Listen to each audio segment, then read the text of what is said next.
आच्छा नोंसिनि केस जादों ना कर्टआव थांलायदों नोंसोरखौ बार बार बुंबाय आं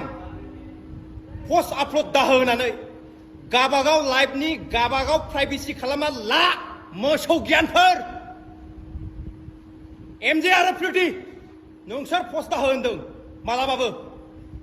ससियेल मिडियाखौ गुबुंले खालामग्रा नोंसोर मोसौ गियानफोर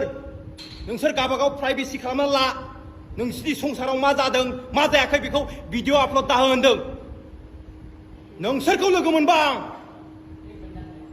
मास्टिनि गियान खालामनो ससियेल मिडियाखौ नोंसोर सानैया गुबुंले खालामगासिनो मिथिबाय लोगो मोनबानो दामनाय जागोन सानैखौबो बाराबा मिथिबाय क'क्राझाराव लोगो मोनबा मा गियान गैथां माथां आं होनदों पस्ट दाहो नोंसिनि प्राइभेसि खालामना ला नोंसिनि कर्टआव थांनाय मा जादों मा जायाखै फेसबुकआव दाहो होनदों इउटुबाव दाहो मोसौ गियानफोर